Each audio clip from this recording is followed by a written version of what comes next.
Hi, everybody. Welcome Hi, to Aaron. today's Tuesday topic. We're using a fancy new piece of technology called a meeting owl to allow those of us in the room to have a similar experience to those of you who are, for those of you who are joining us online, have a similar experience to those of us who are joining us here in the room. Today is meet and greet the Cnhp Faculty Affairs Committee, and we'll let everybody introduce themselves in just a moment. Now I'm going to throw it over to Dr. Chiarello to sort of get us kicked off. Thanks, Darren, for the great overview. So hi, welcome everyone, and we know that faculty are just very busy, and there's so many meetings and so many opportunities, which is nice. And we just had a kind of a rescheduled special our meeting yesterday afternoon that a lot of people attended. So we'll just have a chance to get to know each other a little better, and we'll see if others join. But welcome to the new academic year and to the Faculty Affairs Committee. I think it's important just even kind of seeing who's here today, who's able to join. What would faculty like to do? Like, I think us getting a better pulse on faculty needs for connection and engagement and some fun and socialization, as well as the meaningful work that they want to do collaboratively, and how as a Faculty Affairs Committee can we best support that, and making sure that faculty are involved as our college of nursing and health profession moves forward into the future.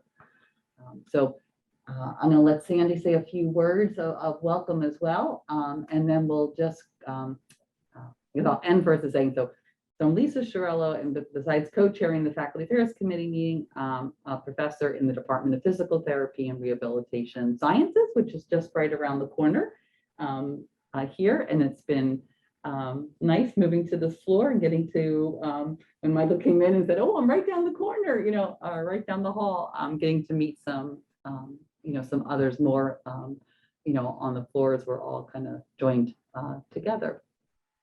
Okay, Sandy, I'll turn it over to you. You can see me, right, on the owl. Welcome, everybody. Thank you for your service. We're actually starting to have some fun. I hope we can have more fun. I think that's one thing that came to mind when I heard Sharona's giving the book talk on climate change. Things that are different, like a book talk or other ways to have fun, to engage and I guess have fun, would be high on my list. We have a lot of other major tasks to do, but getting together like this and having some fun would be high on my list. I'm a nurse midwife. I'm in the College of Nursing and Health Professions. I'm an assistant clinical professor, and I've been here 11 years. It's been a great opportunity for me to meet people in health professions. I mean, I've met so many wonderful people, and by having meetings and seeing everyone, I get a sense of what a dance therapist does, or what a behavioral therapist does. I mean, it's been really eye-opening. We have a lot of talented staff in nursing and health professions, so that's been fun. I teach in RN-BSN program. I teach health assessment currently, and I also teach complex systems of care, a technology-driven course on quality and safety online. So happy to be here. Thanks, Sandy. I think you said a couple of really important things. The getting to know each other, and even at a deeper level professionally, what that everyone does, and then as a person. I know for a couple years ago when I joined the Mothers and Baby Connection program, which was a new program for me to get involved in. We as providers, we all got together for this wonderful retreat, and like I remember, Michelle led us in a dance movement therapy exercise, and and I talked about physical therapy, working with relationships with mothers and babies, and trying to support that relationship. And it was just so neat that we kind of learned what each other, how each other was contributing, to the program. So I think that's a neat, part that we're learning that about each other, as well as just, making personal connections as well. Darren, do you want to, we'll go around the room here and then around the room there. Sure. Hi, I'm Jared Dunstan. I support the Faculty Affairs Committee. I support so many committees. I support the Faculty Affairs Committee with some of their work, specifically working on the survey that went out not too long ago. I run the Tuesday topics. I support the Academic Affairs Committee for the college. I support the promotions committees, tenure and non-tenure. Thanks. Hi, I'm Amanda. I support Dr. Brooks with Faculty Affairs and Health Professions, Dr. Panzaro with Student Services, and Dr. Veronica Carey with Diversity, Equity, Inclusion, and I also support the Faculty Affairs Committee. I'm looking at this. All right, this is really weird. Hi, I'm Sharona Pearl. I'm Associate Professor of Bioethics, and my research interests have to do with the face, which means that I've been more popular than one might anticipate during COVID, which was fun. I got to spend a lot of time talking about the stakes for facial interactions and facial encounters and hidden faces. And here I mostly teach the intro and advanced bioethics or health ethics sequence, but in the winter, I'm teaching a class that is cross-listed across 4 departments and 2 colleges in the Mutter Museum, and I'm pretty excited about it. What is it? I only have the last part. It's a class on curating, Oh, and it considers the ethics of displaying human exhibits. yeah. And the students will be working on questions of display, and they're actually going to curate an exhibit in the Mutter Museum. They're going to be working on a couple of different projects, one of which will have to do with the history of Black doctors in Philadelphia. And it's cross-listed between Health Services Administration, STS, Science, Technology, and Society, History, and Africana. That's really cool. It's so cool. That really does sound cool. I have a crush on Sharona's brain. I'm Erica Springer. I am the track director for the Women's Health Gender-Related Nurse Practitioner Program. I've been at Drexel for 2 years now. So I had 6 months of what I thought Drexel was in a year and a half of COVID, remote, whatever. So today was my first day back on campus, and I'm excited to be here. Hi, everyone. Michael Bruno, Assistant Professor in the Department of Health Sciences. Been at Drexel since 2016. The Director of the Clinical Exercise Physiology Lab, which deals with sort of the pathophysiological use of exercise for the treatment of health and disease. We also do some work with athletics. So we do some work both on the main campus as well as some of the professional sports team here in the city. Let's see, I teach courses in the undergraduate health sciences curriculum, help develop the exercise science minor and now major coming into fold. So wear a lot of hats, but most of my work, I would say, focuses on the clinical use of exercise for hopefully the treatment and control of cardiometabolic diseases like diabetes, cholesterol, things like that. So pleasure to be here, and it's good to see everybody in person and online. Hi, my name is Anna Popoli. I am Kim Montgomery's assistant in nursing. And as far as for faculty affairs, I support the nursing accreditation. I'm MJ Ritchie. I am the Director of Clinical Education for the undergraduate program, and I'm an assistant clinical professor. I think I have the privilege of saying I've taught across the curriculum here at Drexel. Rarely do I get to teach the same course twice. And in my role as Director of Clinical Education, I hire all the adjunct faculty. Last year during COVID, we still hired 100 adjunct faculty to teach in the undergraduate program. My responsibilities also include maintaining relationships with all of our agencies. We also, during COVID, were able to start brand new agencies up for our undergraduate students, approximately a half dozen, and we're working on 2 or 3 others concomitantly this quarter with all of our other duties. So it's a big job, and I'm happy to be here today to meet all of you. Mary Kay? Hi, I'm Mary Kay Maley. I am the director of the RN-BSN program. I'm an associate professor, newly associate professor. Yes, that's a battle in itself, but got there finally. I've been here 8 years. I feel like I'm still new though. I learn so much every day. I see new faces every day. I think one of the things with faculty affairs is really morale and trying us to bind one another and, you know, socials or something. I know before people were saying about doing something, charity work, you know, some type of, like we did the Christmas drive or stuff. I think the more we spend together somehow and connect, the better we'll become one college. So that's where I see faculty affairs playing a good role, along with everything else that we do. But I do like to have fun. I guess that comes with age now.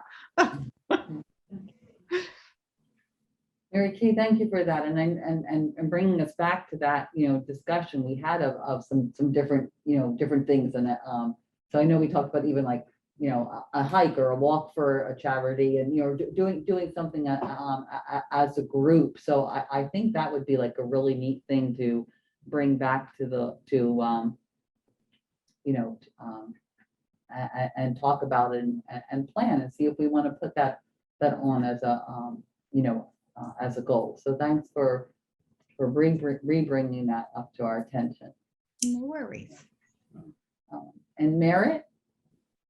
My name's Merritt Brockman. I am an assistant professor in the health administration department with Sharona, and I'm also the director of the medical billing and coding certificate program. It's an undergraduate certificate program that students can take.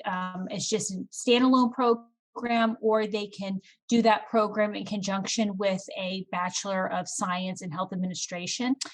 My background is I started at Drexel in 2017. So now I'm, I guess, starting my 5th year at Drexel. This is my first time working in academia. I've been here for 5 years, but this is the first university I've taught for.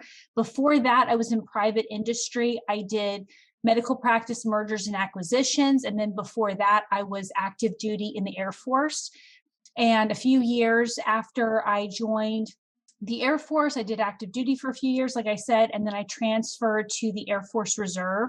So I'm actually an actively drilling reservist. What that means is that one weekend a month, I go to my squadron in central New Jersey and I drill with my squadron once a month. And I'm just really happy to report that on Sunday, I took command of my squadron. So my group commander selected me to be the squadron commander. So I do want to just share a quick picture here. I'll just show. So this was from Sunday. I don't know if anybody can see that. Oh, that's awesome. Yep. Congratulations. This is my other, thank you. This is my other business outfit. So. Thank you for sharing that. Thank you. Merritt, and thank you for your service. Yeah. Oh, you're Thank you for welcome. your I'm very service. happy. Yes, definitely. The military is a family business. So both of my grandfathers were in the military and my dad was in the military. My husband is in the military and both of his grandparents were in the military. So it really is a family business. Wonderful. And Jennifer?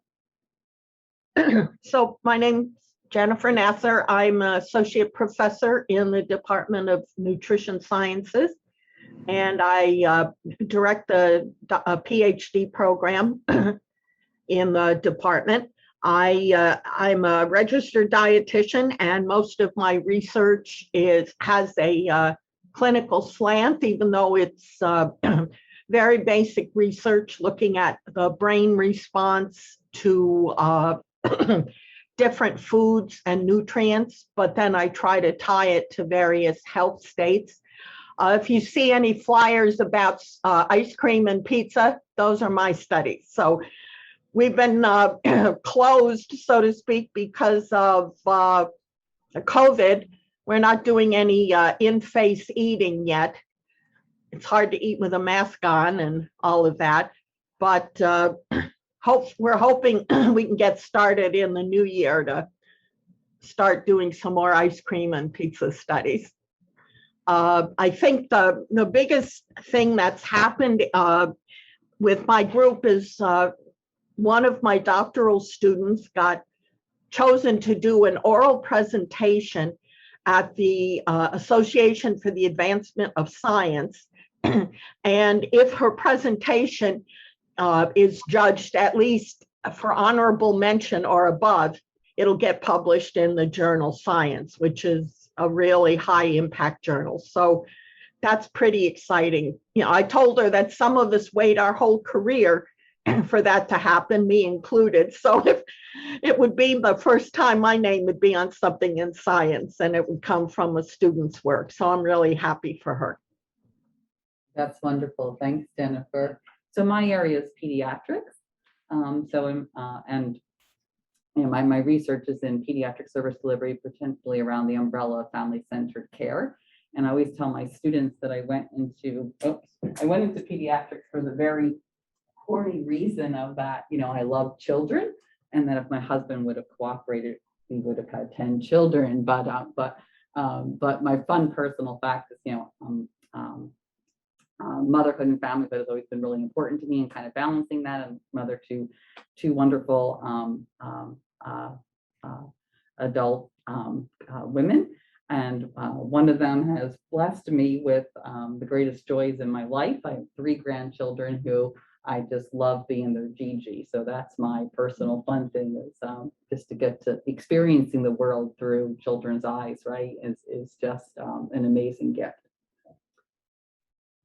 Okay, so I'm going to turn it over to Amanda's going to help us with doing the, we have a little kind of like some fun interaction questions, just to get some, sharing some information and getting some discussion going, and we'll just do these, and please don't hesitate to, on any of them, you know, generate, you know, ask questions or give any further suggestions of where you'd like to see this committee going. Just, you know, like Mary Kay had done, that would be really important. We can take turns. Oh, look, people are just going right for it. Who oversees the Faculty Affairs Committee? So I think someone should put something else, just, you know. For funsies. You already have the answer, people. when we were practicing the other day, we were putting in some wrong answers to see how it.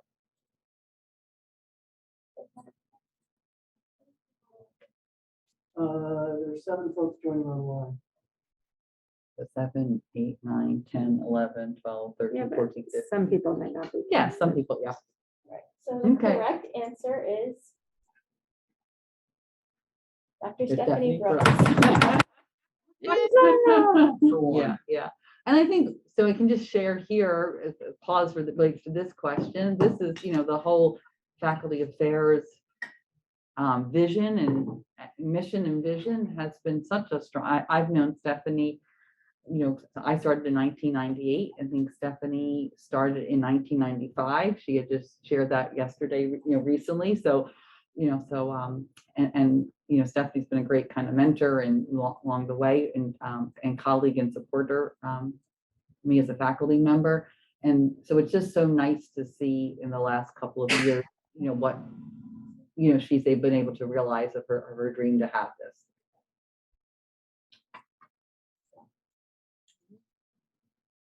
Go ahead, Sandy, I'll let you. How many members does the Faculty Affairs Committee have? And whoever was at our last meeting. Well, we're currently have at the moment.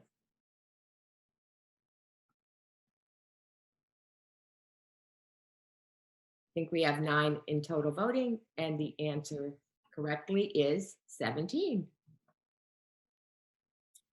Although with our bylaws, we have a range, as you know, from 13 up to 19. We will go forward with that.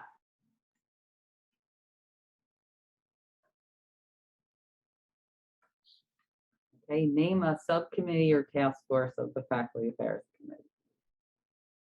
So we have everyone, faculty handbook, workload, faculty search, accreditation, Oh, I'm gonna put one more so that we Professional don't, development. oops, hold on. Will it show if I just hit one more, but I'm not sure if because it's, there's not room on the slide. I don't know. It could be filled up. Yeah, I just added the adjunct faculty one is the new one that will be. Oh, there it is, there.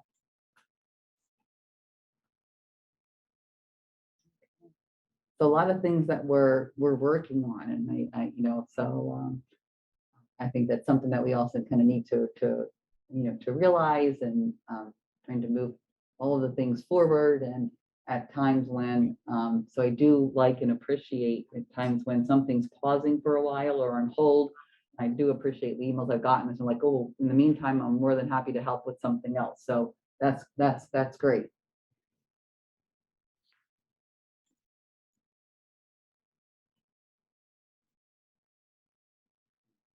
Sandy, do you want to? Yeah, tell us the name of the place where you live. Now, for some reason that did, all right. Okay, good. We want to see how many are.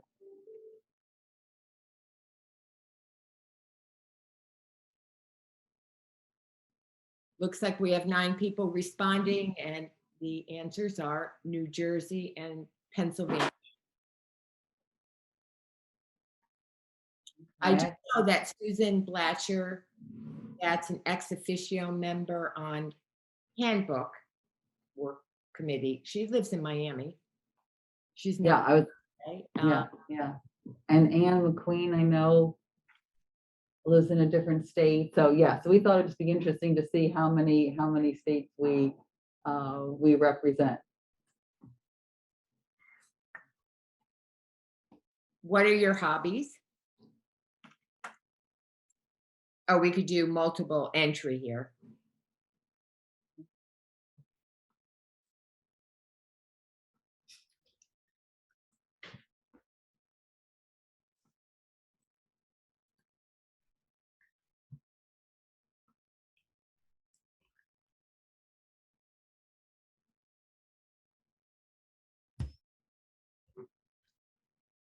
So I learned this yesterday. If the word isn't larger, then that has more entries. I didn't know that on a word cloud. So here we have cooking really being prominent. Oh, collect vinyl. Who is that? Learning. So Darren, I gotta tell you, so you mean vinyl records? Yeah. Darren? Last night, my 3-year-old, I'm a 3-year-old not my 3-year-old, my 3-year-old granddaughter FaceTimed me and she said, Gigi, do you know this is a 3-year-old saying, like, she talks like as if she's 30, right? Do you know the song Dreams by Fleetwood Mac? And I'm like, yes, and I went and got my Fleetwood Mac vinyl, album just to show her. The next, can you play it now so I can dance? Oh, that's funny. So cooking, reading, traveling are high on the list. And then we have singing. How nice. Painting, hiking, kayaking, golf. Oh, I know who the golf is, I think. MK. Yep. I didn't put golf up there for me because I'm such a golfer, but I attempted. Who's the kayaking? I didn't put that, but I do love kayaking. Yeah, it's just great to be out there, isn't it? Anything with water. Yeah. Oh my goodness. I'm with you. A historical site, travel, mountain biking, learning Spanish, writing, painting. Who did mountain biking? Me too. Oh, well, my daughter went to camp one time and she needed to fill one more sleepaway camp, and she needed to fill, we dropped her off and she needed to fill one more thing out of activity to join. And I said, well, we love biking as a family, just right. But it was mountain biking, right? She'd never done mountain biking. And when we picked her up 2 weeks later, she was like, this was like down things, Mom. I can't believe you made me pick that. Mountain biking, as in riding a bike on a dirt path through the woods with hills, would be like A tame version. Yeah, yeah, I'm not bombing. I this. like that tame version. What's BJJ? I'm That's what I sorry. wanted to know. Brazilian Jiu-Jitsu. Oh, yes, okay. What is BJJ? Brazilian Jiu-Jitsu. Oh, okay. Anna, Lisa's actually seen. it Yeah, for I got Pete to on see the video. It was great. wait, who does it? I can't hear. Who was doing it? Like, Oh. I don't know what that looks like. What, you have a video? it's like, so it's a form of grappling. So it integrates the martial arts of judo, Yeah, wrestling, some stand up. There's no striking. It's all grappling. So it's all from standing. Use a lot of judo concepts, and then typically a lot of the matches end in judo when the person gets swept or taken to the mat. The Yeah. fight continues once you go to the mat, and you work on controlling and it's like guards part and- wrestling, like no. Yeah, so it involves components of wrestling, submissions. Yeah. Wow. So if anybody's interested, I'll show folks the video after. I would like it because my son, I spent a lot of my life, not now, when he was young, in karate dojos because he became a black belt early in his life. But I spent 3 days, 4 days a week in that place. So I watched a lot of karate. And recently, I just did it 2 times. I did it with a friend. Do you know what Krav Maga is? Yeah. That's Israeli self-defense.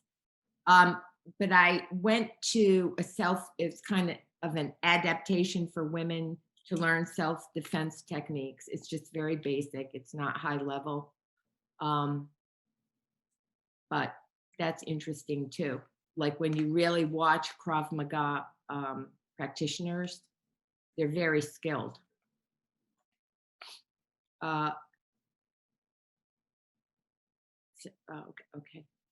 Yeah, and we got, and reading and cooking or some, and well, then cook has another small, so cook, yeah. Yeah, so we see, I wish it wasn't like the COVID time and like, it'd be neat to do like a, what do you call that when everyone brings a dish and like, Potluck. yeah, share that particularly from your different like ethnic backgrounds and their family traditions. I always think that that's fun and neat. Okay, so celebrate and share something that you enjoy about being a member of the Drexel University community.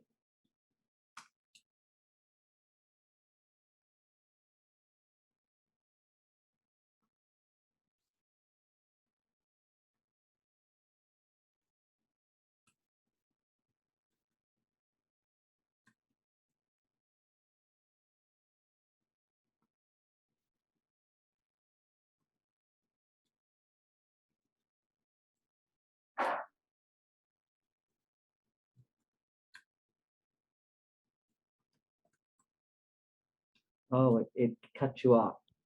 Use an underscore. Yeah. How do you do that? If you write your first word and an underscore, it'll keep it as like one word, but like it separates it. I don't get it. Yeah. Underscore? You have 25 words, not Like, see how I 25 did, characters. See how I like applied underscore. Okay, gotcha.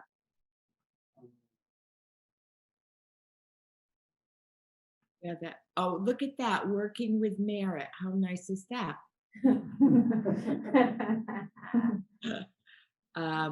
A lot of appreciation for each other, teamwork, colleagues, co-workers.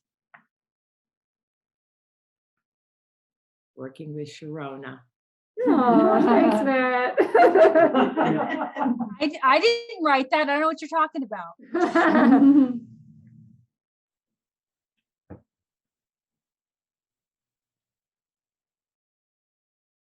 Ability to take classes. Has anybody ever taken a class out? I don't know if we can take classes outside of Cnhp. Yeah, of course we can. I didn't know that. Yeah, you have to have been here for a year, but you can take classes anywhere. You can take a photography class, a drama class, How come I didn't know this? I've been here for 11 a years. Spanish class. I want to take the wine tasting class. Is there one? I don't know, but I think there should be one. Probably there might be one in culinary arts that we don't. That's what I thought they used. There was one somewhere, I thought. Yeah, the Food best, pairing. the best kept secret is the language classes because they're undergraduate, which means that you don't have to pay anything. You just have to do your tuition remission. And like Sharona said, if you've been here for a year, then it's completely free. If it's graduate, so if it's a 500 level course or higher, then the first, I want to say $5,000 worth of tuition is free. And then anything above that, you have to pay taxes on it. That's an IRS requirement, not a Drexel requirement. But the language classes, from what I remember, they're all 400 level and below. So you can learn a second language for free.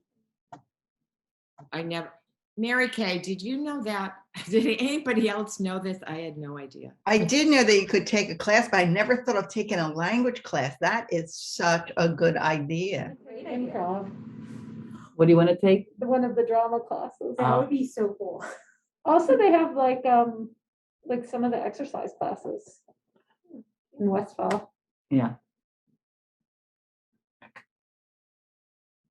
Good. We learned something. Okay. What do you feel most proud about as a CNHP faculty member?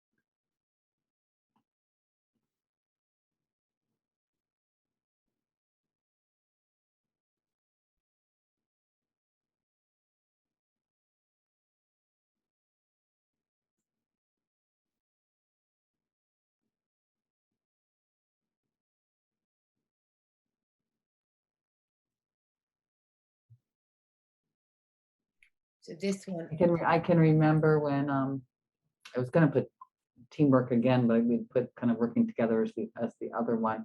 But I can remember when I was going up for tenure, there was 4 of us in our department going up all at the same time. And it's like I couldn't believe how much we supported each other and helped each other through the process. And I thought, and all my other like colleagues from other universities were saying like, oh, it's so cutthroat, and oh, 4 of you going up, they're probably only going to like let 2 get tenure and 2 not. And they were like, you shouldn't be, I'm like, no, we're helping each other, we're supporting. And it was just the most amazing thing. And I just thought that's really, really said a lot about the culture and community here.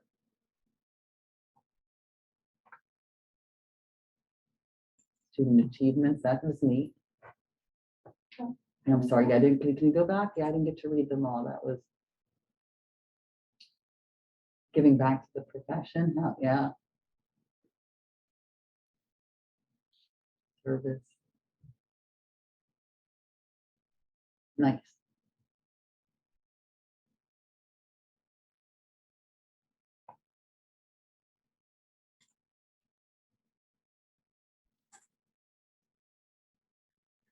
so we're going to take a look at the SharePoint site quickly and just note that there is a tab for an anonymous suggestion box that anyone can use and submit, recommendations, give feedback, ask questions, but it's anonymous. So a lot of people don't know about it. We'd love to show you. Yeah, and you can tell others like in department faculty meetings or, letting other faculty know that this is a way that they really can share. And what it is anonymous. We talked to Stephanie about making sure that faculty feel they've been heard. So even if something can't be done about it for X, Y, or Z reason, that Stephanie says she's,